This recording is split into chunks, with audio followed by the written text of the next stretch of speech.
आजच डाउनलोड करा आणि तुमच्या आवडत्या मालिकांचा आनंद लुटा। चला एकदा फक्त विश्वास ठेवा, एकदा। चला चला चला पटकन चला। ए पळतो कुठे रे? अरे थांब ना। या चला, येऊन दे येऊन दे। चला पटपट चला पटपट।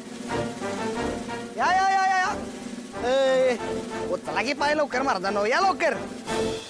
थांबा। अरे कुठे घेऊन चाललायस आम्हाला? मॅडम तुम्हाला म्हणलंय की नाही, अजिबात टेन्शन घ्यायचं नाही।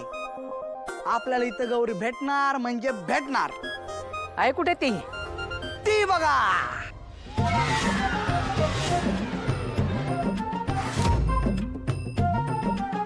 आहे की नाही एकदम मध्यम वयाची, आणि हो तिला एक वासरू पण आहे।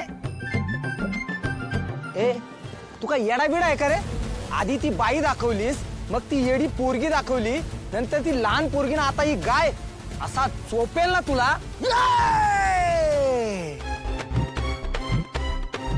अंगाला हात लावायचं काय काम नाही। ये मेरा गाव है और मैं हूँ यहाँ का बंड्या घोरपडे।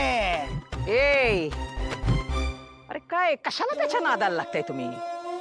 त्याचं ऐकलं आणि मूर्खपणा केला मी, कळलं ना? आपण ह्याच्या नादाला लागलो ना तर ती गौरी आपल्याला या जन्मात कधी सापडायची नाही। चल ना, बघतो काय आहे, चल।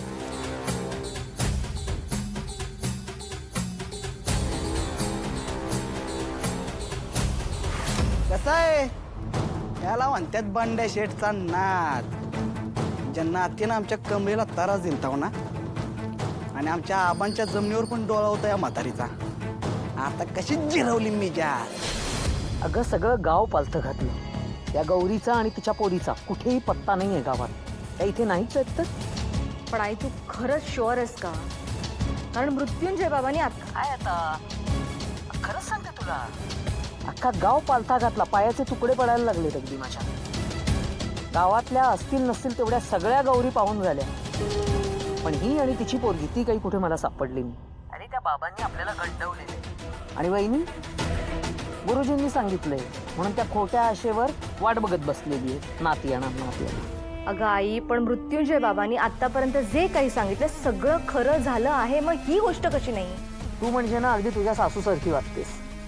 त्यांची बाजू घेऊन मला काही सांगू नकोस, कळलं? आणि मी असंच काही सोडून येणार नाही। दिवस रात्र त्या दोघींचा बंदोबस्त कसा करायचा याची सगळी तजवीज करून मगच मी येणार आहे। गुड। अगं जर त्या दोघी जिवंत असतील तर सापडतील आज ना उद्या। आई खरं सांगू का, तुझ्या डोक्यात केव्हा काय कसं चालेल ना हे फक्त तुलाच माहिती, खरंच। पण जर त्या दोघी तुला सापडल्या तर ताबडतोब घेऊन त्यांना इथे यायचं। जिवंत असतील तर माझ्या तावडीतनं सुटून जातील कुठे, आणि जर का सापडल्या तर तिरडीवर ठेवून राम नाम सत्य हे करत त्यांची वरातच घेऊन येईल घरी। अगे आई तू पण ना।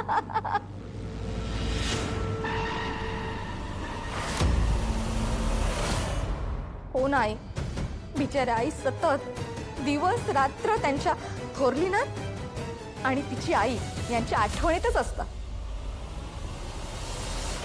त्यांना वाटतं की मी चिडचिड करते, रागराग करते। अगं पण तसं नाहीये। अगं मला सुद्धा काळजी आहे ना, पण काळजी आहे म्हणून सतत दाखवायची आहे का ती? पण आई, आपण आपले प्रयत्न सुरूच ठेवायचे हा। कारण एकदा का त्या दोघी सापडल्या ना तर त्याच्यासारखी गुड न्यूज नाही, आणि ती गुड न्यूज मी कधी जाऊन आईंना देते ना असं होईल मला। त्यांचा आता पत्ता नाही लागत आहे, पण सापडतील त्या। आपण आपले प्रयत्न सुरू ठेवायचे आहेत। काय गे, काय भांगबिंग पाहिलीस काय? काय बरळतीस तू? काय बोलतोय गे? अगं आई, आई अति विचार करून करून ना स्वतःची तब्येत खालावून घेत आहे। अगं त्या ठणठणीत राहिलाच पाहिजेत, कारण आपल्या पाठीशी त्याच आहेत ना। अच्छा अच्छा,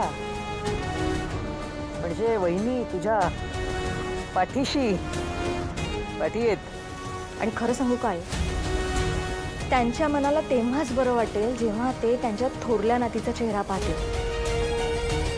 चल, तू काळजी घे, मी ठेवते आता फोन. बाय.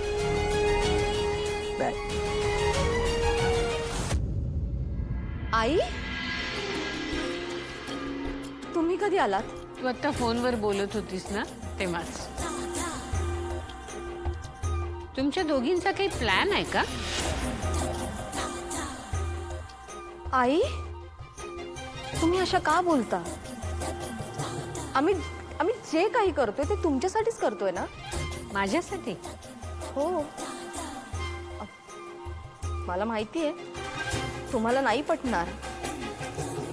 एक विचारू आई, मी खरंच इतकी वाईट आहे का हो?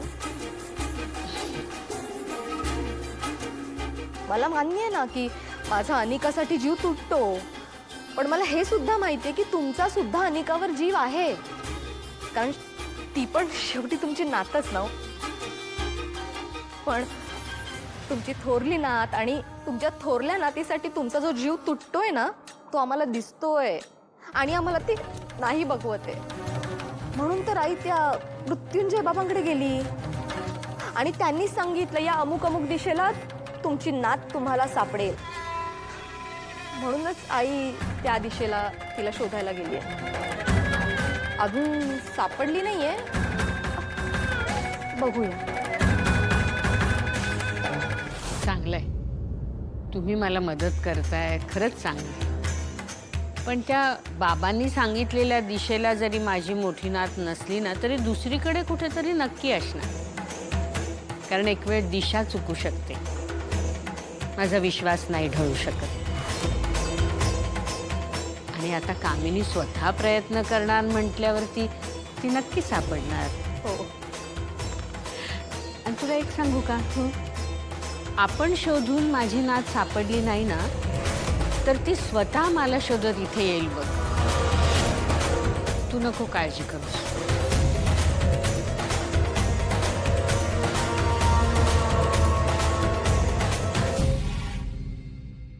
ज्यांनी ज्यांनी व्हिडिओ शूट केलाय त्यांच्या फोनमधून तो व्हिडिओ आत्ताच्या आत्ता डिलीट झाला पाहिजे. ही जबाबदारी तुमची आहे. या कॉलेजचे प्रोफेसर आहात ना तुम्ही. जो प्रकार घडतोय तो थांबवायचा सोडून हाताची घडी घालून बघत काय बसता. जबाबदारीचं भान ठेवा जरा. या असल्या गोष्टी घडू नयेत ही तुमची सुद्धा जबाबदारी आहे. आणि नवीन जॉईन झाल्यात ना कॉलेजमध्ये, मग त्याचंही भान ठेवा.